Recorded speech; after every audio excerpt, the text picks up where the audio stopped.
Estamos caminhando pela Quaresma, um tempo de retorno, de silêncio que revela, de arrependimento que transforma.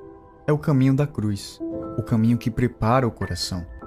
No Evangelho segundo Lucas, Jesus nos ensina por meio de parábolas, histórias simples que revelam verdades eternas. Não foram contadas para entreter, foram contadas para transformar. Ao longo dessas semanas, vamos aprender com o semeador, o bom samaritano, o rico insensato, o grande banquete, a ovelha e a moeda perdidas e as 10 minas. Cada parábola é um espelho, revela quem somos, confronta nossas prioridades, expõe os nossos medos e nos chama de volta ao coração do Pai. Nesta Quaresma, permita que Jesus fale com você. Ouça, arrependa-se, responda, porque as lições de Jesus não são apenas para serem entendidas, são para serem vividas. Lições de Jesus para hoje, nas parábolas de Lucas.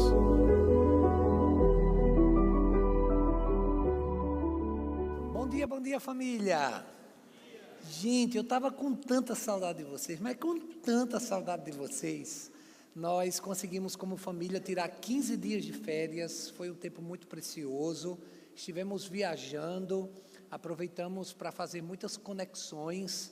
Nessa viagem, nós fomos aos Estados Unidos, ali tanto na Flórida, onde a minha família reside, e nós aproveitamos para visitá-los, como também para poder pregar em algumas igrejas e estabelecer um vínculo maior de parcerias que acabam frutificando e trazendo resultados incríveis para a nossa casa. Alugamos um carro e fomos até a Carolina do Norte, atravessando toda a Flórida, Geórgia, Carolina do Sul. Fomos até a Carolina do Norte e estava uma temperatura mais amena, estava 1, 2 graus, estava uma coisinha mais aquecida e foi bom demais. A gente passou alguns dias em Daytona Beach, numa casa que minha irmã tem, então a gente aproveitou esse tempo de família para estar juntos. E na ocasião eu conheci o meu genro. O cabra chegou 2 horas da manhã e a gente não estava conseguindo o Airbnb, não estava conseguindo casa e etc. De última hora eu consegui um apartamento que em tese era um hotel, mas estava mais para aquele motel de beira de estrada que tem assassinato serial killer. Nós conseguimos um quarto com 2 camas e éramos 6 pessoas. Resumindo, eu conheci o cabra, ele foi para a cama comigo. Ele dormiu do meu lado, rapaz, o bicho chega a ficar duro assim. Eu digo, relaxa rapaz, relaxa. Eu tenho porte de arma e estou aqui firme e forte, faixa preta, só para tu saber aí. Mas, gente, brincadeiras à parte, foi muito bom, eu realmente fiquei muito feliz com tudo que Deus está fazendo na nossa família, na nossa casa. Foi um tempo muito especial. A nossa filha primogênita, Débora, ela passou por um processo de seleção, foi aprovada e convocada, ela agora está trabalhando em uma organização que assessora as igrejas anglicanas mais pobres do mundo, e a maioria delas estão no continente africano. Inclusive, há poucos dias atrás, ela estava na Etiópia, em uma dessas viagens, e ela, enquanto está esperando o seu visto sair, está trabalhando de forma remota e viajará nos próximos meses de volta para a Inglaterra. A sede do seu trabalho é numa cidade chamada Oxford, que é um lugar muito conhecido por causa da universidade, onde inclusive ela pretende ingressar e dar continuidade fazendo o seu mestrado. Então nós estamos muito felizes. Ruth está viajando nos próximos dias para o estado de São Paulo, vai para a Fazenda, não é aquele programa, não, é a Fazenda Gospel. Ela vai para um treinamento de liderança, vai passar 4 meses lá. Então, só para vocês saberem, são muitas emoções. De repente, a gente está com as 2 filhas aqui, semana que vem vai Ruth, daqui a alguns meses vai Débora, e eu e Linda, a gente volta a ficar com o ninho vazio de novo. Glória a Deus, porque muita coisa acaba, enfim, catalisando, mas a gente está feliz, foi um tempo maravilhoso. Eu estou voltando abastecido, eu estou voltando assim, cheio de novidades, nós acabamos captando muitas coisas, e eu só queria compartilhar com vocês, dizendo que foi um tempo maravilhoso. Chegamos ontem, já à tarde aqui, e à noite fomos surpreendidos, uma surpresa. A família pastoral, algumas pessoas da junta paroquial fizeram um momento lá na casa de Telmo. Eu quero agradecer, um jantar maravilhoso feito por Silvana, e eu quero louvar ao Senhor por isso. Foi a nossa entrega por jejum, E já que nós vamos passar 7 dias só na água, então nada melhor do que entregar ao Senhor nossa última refeição com a Doce Garden, que é maravilhosa, e Silvana com todos os seus talentos. Então, obrigado por todas as mensagens. Gente, são tantos, ainda tem ali centenas de mensagens que eu não consegui responder. São muitas mensagens, então obrigado pelo seu carinho. Se você já recebeu um feedback meu, é porque eu já consegui ler. Se você não recebeu, é porque eu ainda não li, não ouvi sua mensagem. Foram vídeos, muitas mensagens. Obrigado por todo esse carinho, eu me sinto muito honrado por isso, tá bom? E eu já chego aqui com uma boa notícia, gente. Domingo que vem é o domingo de Páscoa. Jesus em 3 dias sofreu, morreu, foi julgado, condenado e ainda ressuscitou. Em 3 dias, então em uma Semana Santa, muita coisa pode acontecer na sua vida. Quem crê, diga amém. Então já quero profetizar que essa Semana Santa vai ser uma semana de milagres, de transformação, e coisas que você nunca imaginou que ia acontecer na sua vida, vai acontecer nessa semana. Inclusive na nossa igreja essa semana vai acontecer algo muito especial. Domingo que vem, eu estou aqui já compartilhando com vocês em primeira mão, domingo que vem a nossa capela estará pronta. Pronta! Você vê que as palmas foi pela metade, porque tem gente se olhando e dizendo, aquela lá de fora. Quem estacionou o carro perto está dizendo, é aquela mesmo. Gente, em 3 dias Jesus ressuscitou. Em uma semana a capela não levanta, vai levantar. Porque amanhã logo cedo eu estou aqui esperando as telhas, já dei pressão. Gente, atrasou um pouquinho. Porque o homem que está fazendo, quinta-feira ia saindo de casa, roubaram o carro dele, com todas as ferramentas dentro. E aí foi por isso que deu uma pequena, mínima atrasada. Mas essa semana a bicha conclui. Com porcelanato e tudo. Eu disse que conclui a construção, não é a inauguração. Porque ainda tem um monte de coisa, né? Vitral, ar-condicionado, as mobílias, os bancos. Vai ser um negócio que todo mundo vai querer casar agora. Quem quer casar? Vai querer casar agora. Mas eu quero dizer para os irmãos que a gente está muito feliz, porque a obra vai continuar e domingo que vem vai concluir. Quem crê, diga um amém mais uma vez. Gente, eu sei que muitas vezes a gente está muito preocupado com o tempo, e essa série de mensagens tem nos feito refletir sobre o tempo. Eu ganhei profeticamente essa ampulheta aqui, de presente do meu amigo, o pastor Alex Castilho, lá da Igreja Batista Superior do Rio de Janeiro, e eu guardo ela em cima da minha mesa. Eu gosto, quando chego para trabalhar, eu gosto de simplesmente ver como o tempo, ele não para. Você pode até parar seus projetos, em algum momento puxar o freio de mão dos seus sonhos, mas o tempo, ele não para. Mas o fato não é essa descoberta incrível sobre o tempo. O fato é o que nós temos feito diante desse tempo que não para. Como é que nós temos investido as nossas energias, nossos recursos, nossos talentos, diante de um tempo que não para? Hoje nós estamos chegando na reta final dessa série de mensagens, lições de Jesus, baseado nas suas parábolas no Evangelho de Lucas. E durante esse tempo nós temos refletido muito sobre o que Jesus nos ensinou em apenas 3 anos de ministério, e o que nós podemos fazer com tudo aquilo que Ele tem colocado sobre nossas mãos. O Molière disse, cada um de nós é responsável não apenas pelo que faz, mas também por tudo aquilo que poderia ter feito e não fez. Pense assim, como você já deveria ter começado a estudar e ainda não começou. Como você já deveria ter perdoado e ainda não perdoou. Como você já deveria ter investido e ainda não investiu. Como você já deveria ter feito e ainda não fez. Jesus, ele encerra essa jornada rumo a Jerusalém, montado em um jumento. Que humildade! Não num cavalo branco, mas num jumentinho. Ele é acolhido, recebido, aclamado. Jerusalém entra em festa, e em menos de uma semana, ele é julgado, condenado. Barrabás é solto em seu lugar, e ele vai para o Calvário. E no Gólgota, ele tem uma das mortes mais trágicas na penalidade romana, que é a crucificação. Afinal de contas, o que foi que aconteceu nessa tal Semana Santa? Hoje nós vamos estar compartilhando um pouco, baseado no texto lido pela ministra Morgana, sobre a parábola das 10 minas. E o tema dessa mensagem é: vivendo com propósito até que Ele volte.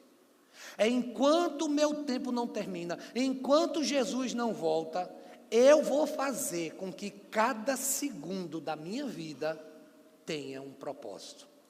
O rei, ele voltará.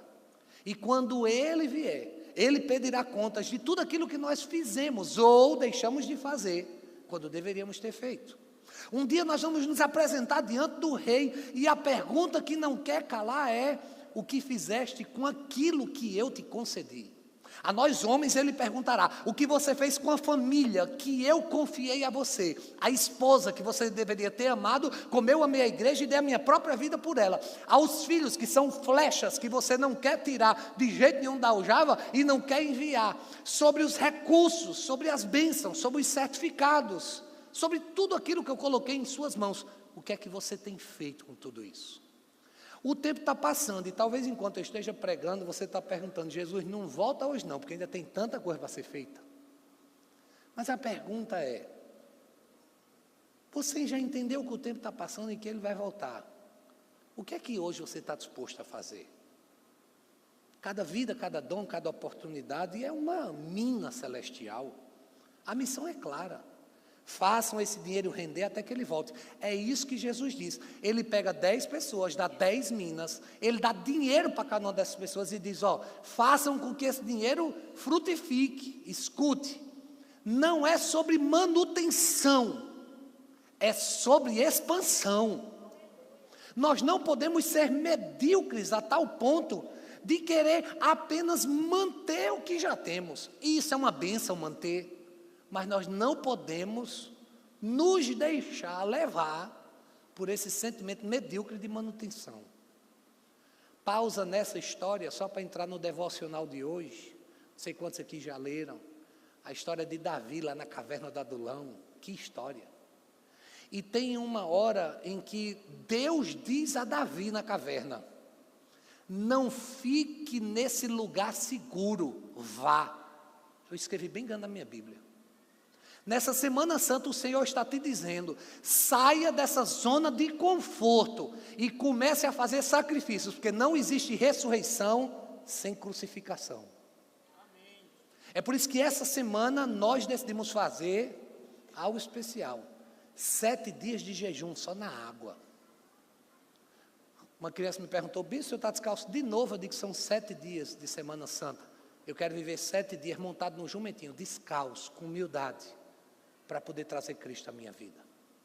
Então hoje eu quero compartilhar com vocês um pouco sobre como viver com propósito, porque Jesus, ele vai voltar, e quando ele voltar, ele vai requerer as contas necessárias. Vamos orar? Pai, essa é a tua palavra, e eu me coloco aqui como instrumento em tuas mãos. Então enquanto o Senhor não vem, nós vamos com o propósito cumprir com a tua missão. Eu te peço que nesse momento a minha missão seja cumprida nesse lugar, através da pregação dessa palavra. Então que o abrir dos meus lábios, o meditar do meu coração, sejam palavras agradáveis na tua presença, tu que és a nossa rocha, o nosso Redentor. Amém. Então, em primeiríssimo lugar, nós precisamos estar preparados para a volta de Jesus. Sim, Jesus vai voltar. Aqui eu não quero entrar em detalhes escatológicos, pré-milenista, pós-milenista, amilenista, pré-tribulacionista, pós-tribulacionista, atribulacionista. Não. Não é sobre a teologia escatológica, é sobre a verdade escatológica. Jesus veio, Jesus nasceu, Jesus viveu, pregou, exerceu o seu ministério, ele morreu, ressuscitou, depois houve a sua ascensão e ele disse: um dia eu voltarei. Só que essa volta, para que ela aconteça, nós precisamos estar preparados para a volta de Jesus. A minha irmã compartilhou um testemunho em que ela estava em um shopping center. E naquele shopping center havia algumas notícias de possibilidades de ataques terroristas na região em que ela estava. Então estava todo mundo muito sensível à possibilidade de terrorismo. Ela disse: meu irmão, eu fui no shopping e as pessoas não falavam outra coisa a não ser sobre as ameaças de terrorismo e tal. E no shopping, um casal começou a brigar. Claro que eles só descobriram isso 8 horas depois. Mas um casal começou a brigar e a mulher, meio surtada, pegou a bandeja assim e jogou no chão. Rapaz, a zoada daquela bandeja no chão ecoou no shopping, que o povo saiu correndo assim, numa manada, todo mundo achando que era bomba, terrorista e tal. Ela disse, eu estava na loja da Zara com a minha amiga, e ela disse, na hora eu peguei no braço da minha amiga, e a gente correu para se esconder embaixo de uma arara, e nesse meio do caminho eu disse, Jesus, não volta agora não, pelo amor de Deus. Eu não estou preparada não, tem um bocado de coisa aí que eu devia ter feito e eu não fiz. E ela disse que em fração assim de segundos, ela disse, ou é a volta de Jesus, ou é um ataque terrorista, ou eu vou morrer, e meu filho como é que vai ficar? E ela começou a ligar para as pessoas, dizendo, oh, pode ser que eu morra, então escuta o que eu tenho para dizer. E ela começou a mandar mensagem, gente. A pergunta é, ela recebeu um aviso que aquilo poderia acontecer. 8 horas de fechar o shopping, entrou polícia, fez tudo. 8 horas depois descobriram que foi um casal, a mulher surtou, jogou a bandeja no chão. Claro, foi presa, só para variar. Mas o fato é, ela recebeu um aviso, e a gente? Que parece que não entendeu que o aviso já foi dado. Jesus disse, eu vou voltar. Então parece-me que a gente vive como se o tempo tivesse parado e nada fosse acontecer. Mas deixa eu te dizer, o tempo, ele não para. E Jesus, sim, ele vai voltar. Então nosso coração tem que estar alinhado com o dele. O texto diz, um homem de nobre nascimento foi para uma terra distante para ser coroado rei e depois voltar. Que esse homem, Jesus, é uma parábola, ele deu minas para cada um, 10 homens, 10 minas e disse, ó, eu estou indo, mas eu vou voltar, e quando eu voltar eu vou ser coroado. E quando eu for coroado eu quero saber quem vai estar comigo. Jesus veio e nos deu dons e talentos, nos deu família, nos deu possibilidades, nos deu uma história. E um dia ele vai voltar, e um dia ele vai prestar contas. A minha pergunta é, você está se preparando para a volta de Jesus? E só para facilitar um pouco, sem querer fazer muito terrorismo gospel, mas imagine Jesus voltando em um telão lindo e maravilhoso, gigante, celestial, passando cenas da sua vida. E Jesus dizendo, vamos aqui, vamos conversar aqui sobre algumas coisas. Capítulo, smartphone. Capítulo, família. Capítulo, banheiro. Capítulo, madrugada. Capítulo, que os seus olhos veem. Vamos ver o que é que seus olhos olhavam? Tem gente olhando para mim dizendo, em nome de Jesus, bispo, vai para o segundo tópico, rápido, rápido, rápido. Para com isso. Nós precisamos viver com um senso de urgência, sabe por quê? Porque o tempo está passando. Você tem vivido como quem realmente acredita que Jesus voltará? Ou você ainda acha que isso é uma conversinha e que não vai ter volta nenhuma e que eu vou viver minha vida de qualquer jeito? Segunda lição, cumprir o propósito de Deus com os recursos recebidos. Escute, devolver o dízimo nada mais é do que você dizer assim, ó, Mamon, você não é o meu Deus. Jesus, Tu és o meu Senhor, e eu devolvo a 10ª parte de tudo que eu ganho, porque o dinheiro não dita a minha vida, mas é o Senhor quem é rei na minha história. Quando nós devolvemos o dízimo, nós estamos dizendo, nós não somos gananciosos, nós estamos tendo o cuidado necessário, como a pastora Linda colocou a placa aqui, nós estamos tendo o cuidado necessário de não sermos gananciosos. Então, viver com propósito diante dos recursos que o Senhor nos deu. Escute, um dia Jesus vai dizer, eu te dei riquezas, posses, eu te dei possibilidades. Para alguns ele vai dizer, eu não dei mesmo porque você não estava preparado. Mas ele deu para alguns, ele deu. E a pergunta é, o que você tem feito com aquilo que ele tem te dado? Cumprir o propósito de Deus com os recursos recebidos é reconhecer que tudo vem dele, do que é dele nós devolvemos. A Bíblia diz que ele chamou 10 dos seus servos e lhe deu 10 minas e disse, façam esse dinheiro render até a minha volta. Ele não disse torre esse dinheiro, ele não disse gaste esse dinheiro, ele não disse compre à vontade com esse dinheiro, ele disse faça esse dinheiro render. Se você é uma pessoa que vive no Serasa, SPC, que vive devendo, você não está vivendo com o propósito que Jesus ensinou. Jesus ensinou a fazer render. Então eu quero liberar sobre sua vida inteligência financeira para que haja rentabilidade dos recursos que Ele tem te dado. E em nome de Jesus eu quero repreender o devorador e todo espírito de dívida. Tem gente que diz, um homem que é homem tem que viver com boleto. Eu quero repreender, não é sobre boleto, é sobre investimento. Então muda essa fala, em vez de dizer que tem que ter boleto, diga, precisa de investimentos para que frutos sejam colhidos. E eu quero repreender também um demônio chamado agiota na sua vida. Fuja do agiota, fuja. Assim diz o Senhor, pega o beco, sai de perto, não queira conversa com agiota nenhum, em nome de Jesus. A Bíblia diz, quem pega dinheiro emprestado com o outro, se torna escravo do outro. E outra, não empreste dinheiro, a não ser que você possa dar, aí você empresta. Mas se você não pode dar, não empreste, senão você vai acabar a amizade, vai acabar a família, vai acabar tudo, não empreste. Quer empréstimo, vá para o banco, e Deus te abençoe e te dê misericórdia. Porque os juros é alto. Cada servo recebeu uma quantia. O que foi que Deus disse? Vá lá e rentabilize. Agora não é só sobre dinheiro não, tá? Ele te deu filhos, e o que ele está dizendo é, faça desses filhos frutíferos no reino, para a glória dele. Houve alguns momentos em que nós estávamos diante de algumas mesas, e nessas mesas eram com pessoas assim, muito preciosas. Nós nos sentamos numa mesa com os pastores globais de uma rede de igrejas chamada Catch the Fire. É uma igreja que significa pega fogo, o nome da igreja. Como é o nome da igreja? Pega fogo. E eles começaram no Toronto's Bless, lá no Canadá, com aquele avivamento que aconteceu. E eles hoje estão pegando fogo no mundo todo.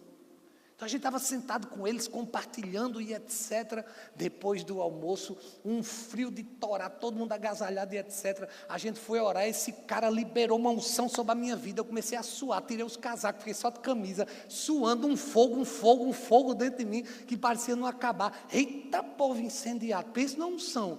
E eu me agarrando na roupa dele assim, para não cair, ele disse, unção dobrada. Pum!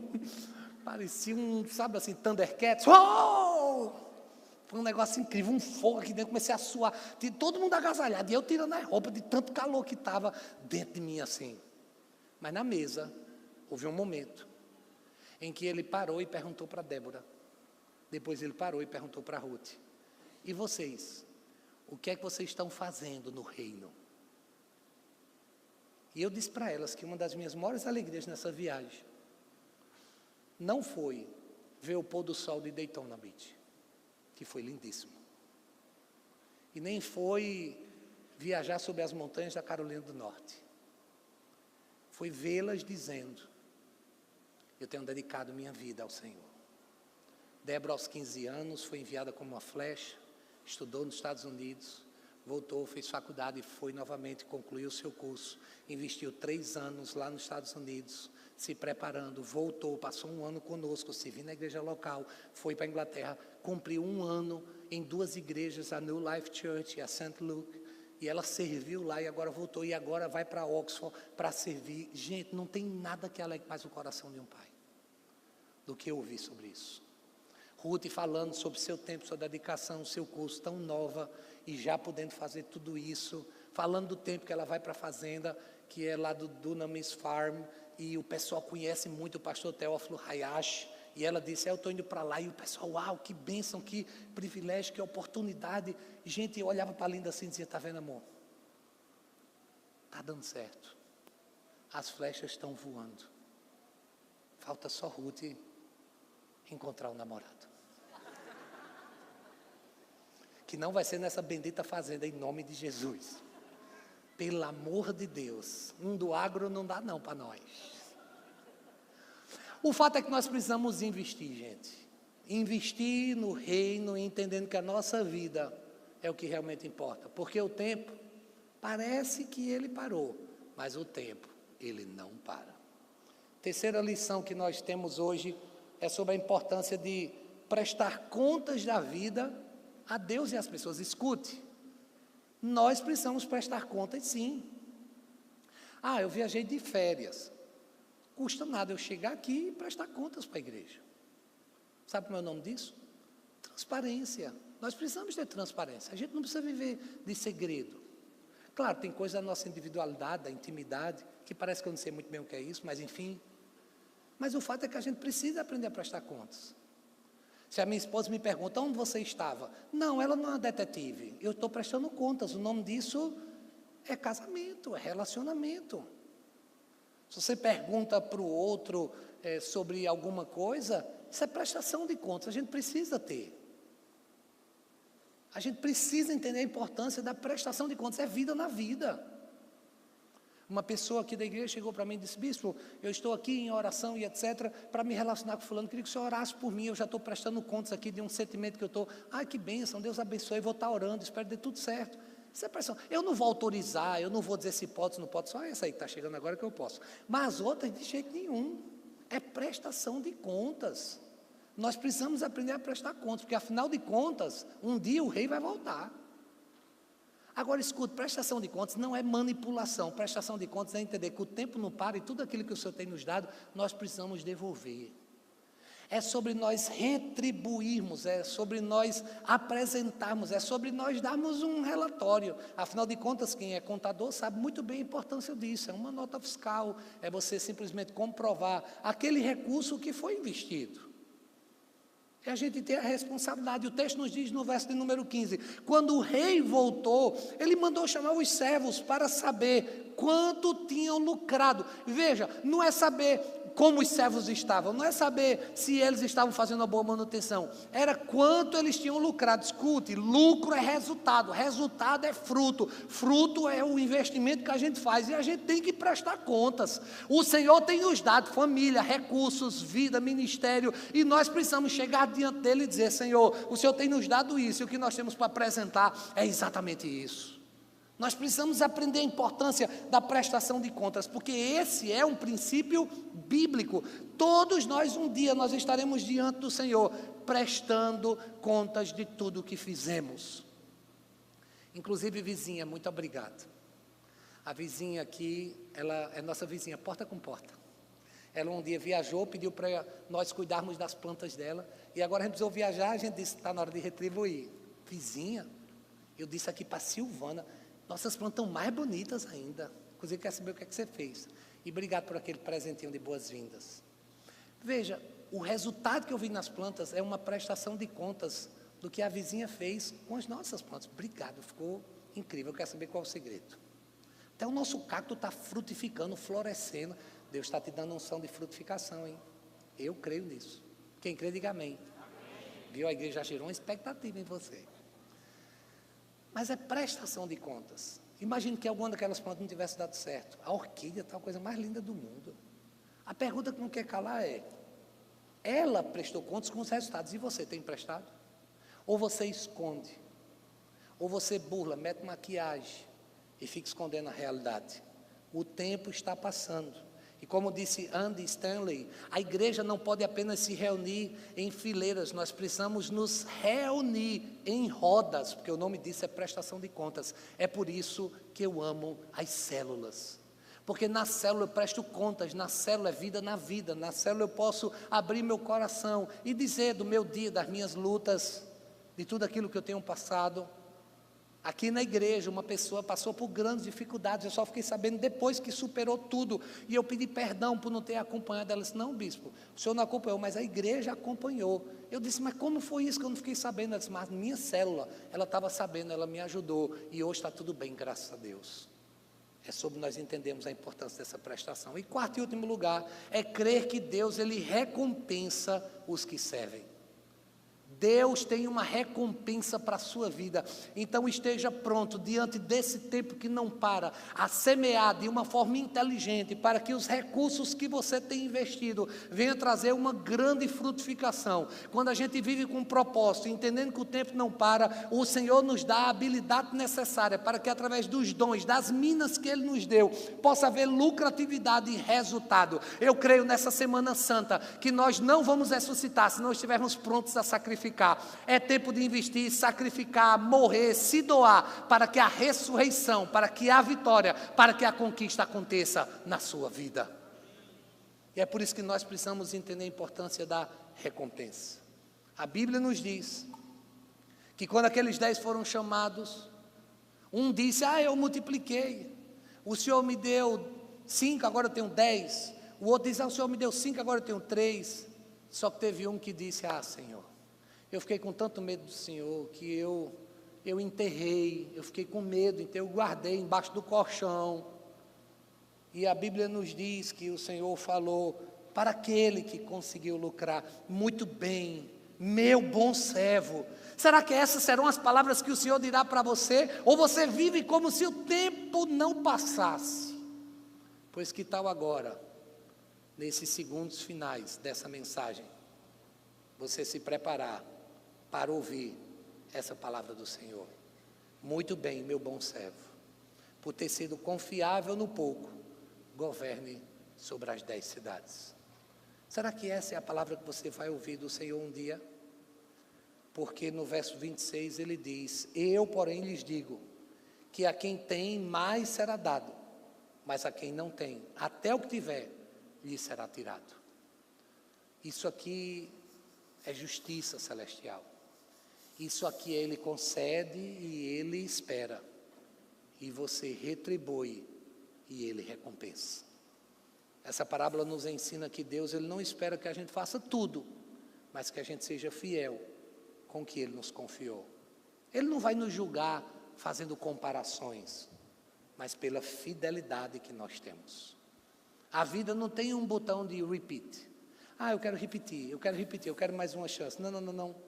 Aquilo que já se foi, e não tem mais como mudar. Lembra do filme De Volta para o Futuro? Não, essa não é uma possibilidade.